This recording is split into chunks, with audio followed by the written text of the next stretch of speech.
Hey guys, and welcome back to my channel. This is the week of Wahala II series. Every video that I have uploaded this week is from the Wahala II palette from Xuxiao's Place, and this is look number 4. If you want to see how I do it, don't go anywhere. In today's look, I did use the multi-chrome that's in this palette, and I was having some fun playing with that. And if you've never been here before, hi, my name is Rachel. I'm a homeschooling, stay-at-home mom. I love to play with colorful eyeshadow, just color in general. Eyeshadow is something I'm really excited about, and everything I upload is eyeshadow-related content. It is several videos a week, so if you like what you see, I hope you'll consider subscribing before you go and hitting the notification bell so you don't miss anything new. Now, let's get going. All right, guys, let's dive into look number 4 using the Wahala II palette. In this look, I want to play with more of these darker burgundy tones, but I specifically want to use this shade right here. It's called Fake, and it's actually a multi-chrome. I believe it's the only multi-chrome in this palette, and it starts out burgundy wine colored, and then it shifts green gold. Let me swatch it for you. It's really a lovely color, and it's funny because I was talking to a friend of mine, actually the one who gave me this palette. We were talking about multi-chromes in general, and if you use them and how you use them and how they work best. We were talking about old multi-chrome formulas, which might be more like topper shades, versus new multi-chrome formulas, which are more standalone shadows and have more impact. And it was just an interesting conversation, and so I thought that playing with this multi-chrome today, because technically this is the only multi-chrome that I have in my collection, I think.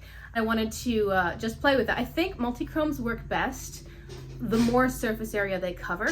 So my goal is to do just a regular eye look and then use that shade over my whole lid space. Maybe have a matte in the outer corner, but to just cover as much surface area as possible so that you can really see the shift. And also, excuse the noise in the background, my daughter is doing the clean dishes. And also, a consideration that I've heard Angelica Nyquist talk about with multi-chromes is to, if it's a really strong multi-chrome, you might want to avoid putting it in the crease itself because that can create sort of weird shadows. So maybe just leave it on the lid space. I'm not sure. I want to play with it and see how it looks. I think that this is probably going to be similar to the first look I did with this palette because I think I used some of the same shades. This is going to be a little bit more smoky, a little bit darker, I think, than the first look. And I'm going to start off by priming my eyes using the Glam Light Icing Primer in the shade White Frosting. It's funny, I was just looking at the swatch in the lighting that you guys are seeing with the ring light facing me, and it actually has a lot more of a royal purple in it as well. It's a pretty color. I am going to, like I said, I'm going to make this a little bit darker, a little more smoky than my other one. I'm not going to make it, I don't think it's going to be an actual smoky eye where the whole lid is dark and then it grades up from there. But for today's technique, I'm doing something, I don't know, more similar to what I usually do. I'm taking a blending brush. I'm going to dip into the shade Yab, and I'm going to start this as a transition color. I'll put it in my outer corner and start blending towards the bridge of the nose and also up towards the brow bone. And I'm going to build on top of this shade here. There is one lighter if you wanted to go a bit lighter. It's called Lit, and it is a much more flesh-toned pink matte, but I don't think I'm going to use that one today, at least not right now. I hope you guys have been enjoying my week of series. Again, this is the 4th video that I'm doing, so you have already seen 3 of them. Down in the description box below, I will link the first 3 looks as well as the playlist. And because this is the inaugural palette for the series, the playlist is just these 4 videos, but I do have plans for other palettes to use in the week of series, and so I expect that playlist to grow pretty quickly over the next few months, especially as we get into the holidays, because I'm going to be honest with you guys, I have so many ideas for filming. I actually have a pretty good system right now where I could probably upload almost a video a day. Like, I can easily make a video and find time to edit it throughout the day and have uploaded by the evening. So I'm actually struggling a little bit. I'm going to take the shade ASAP on a denser and more, it's just a denser and stubby blending brush. And I'm going to put ASAP in the outer corner. So I'm actually struggling a little bit with only doing 3 to 4 videos a week because I feel like I'm getting so far ahead of myself in scheduling. At this point, at the time of this filming, it is the middle of October and I have stuff scheduled out through the end of the month and starting into November. So I either have to reel myself in as far as just don't record as much, but I really find it fun. It's just a fun hobby and I like sharing it with people, and I like you guys are interested in what I'm doing and you give me good feedback. You're kind of like my little network as far as people who are interested in eyeshadow as well. And we share ideas and we, chat about that sort of stuff, and it's just fun. So I either need to record fewer videos reel myself in a bit or upload more often. And I would love if you would let me know in the comments what you think. I mean, if I actually uploaded more often, would you watch the videos, or is it just a waste of my time? Because I can do this without recording and just put on eyeshadow for the joy of it. And that's not a problem at all. I record because I've found other people who are interested in it, but I don't have to, you know?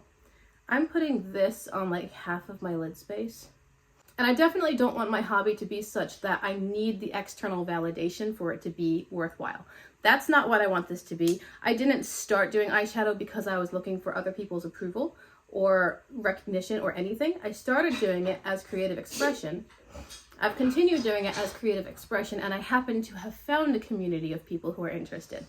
But I need to keep myself in the place where I'm doing it for the love of it, not because people on the internet are saying it looks good. Does that make sense? So you have to let me know, if I were to upload more, would you watch it? Would you be interested in seeing more? Pretty much along the lines of what I'm doing now. I can't make every single video some sort of theme or super chatty. Sometimes it's just about putting on the eyeshadow. And that's fine with me, but I don't want to take the time to record and edit when there are other things I could be doing with my day if nobody's going to take the time to actually watch.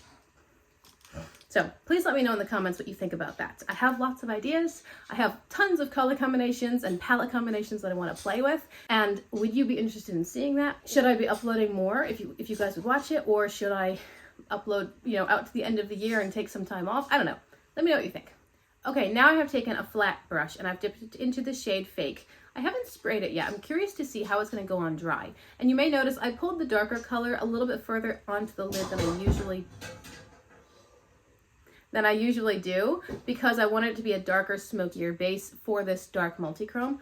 Again, it's a more smoked out look, maybe not a proper smoky eye, but then I left the inner part of the lid space still a lighter color because I want to see how it compares, the multi-chrome on like more of a nude toned base versus a darker base. So I've got the shade Fake on my brush. I'm starting in the inner corner, and I'm going to put it on my entire, or almost my entire lid, and I'm going to put it on dry.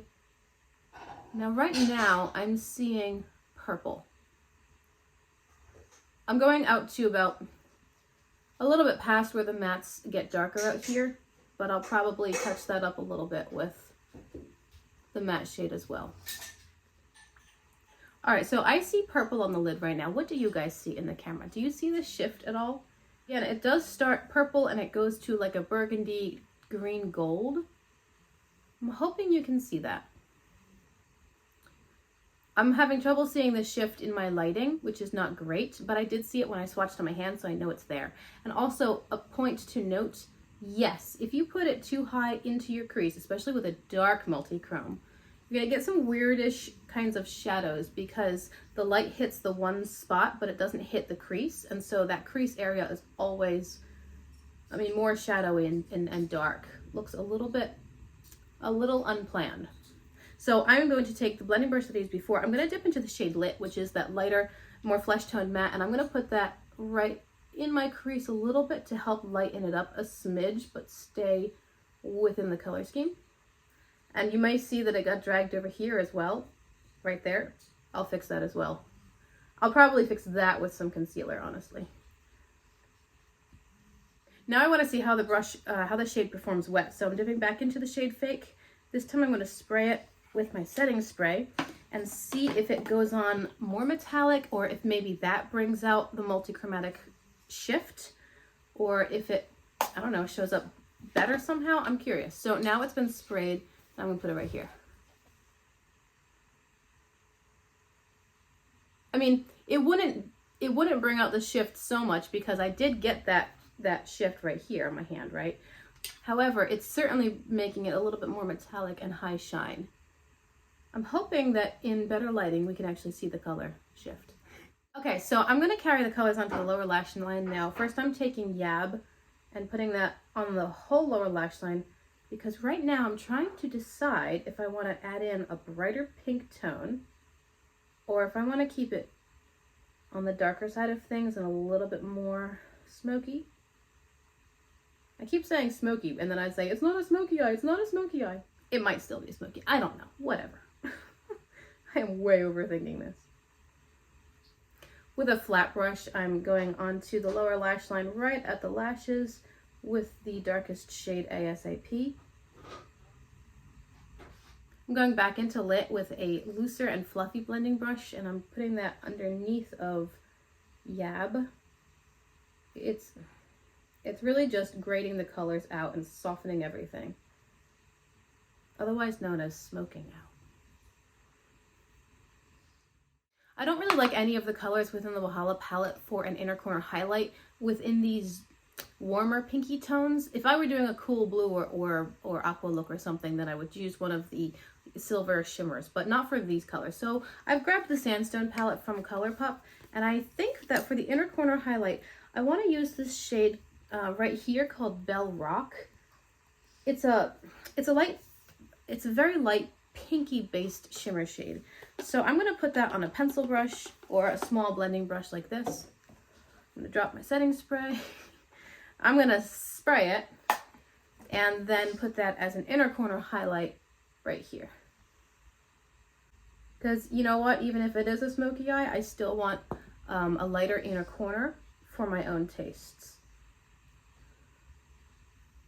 In sticking with the theme, I am taking a colored liner from ColourPop. I believe this is the shade called Plum Smash, and it is actually a perfect color match to this multi-chrome the way the light is hitting it right now. I don't know if you guys can see that, but it is exactly the same shade in my lighting as the multi-chrome that I just put on my eyes. So that's fun.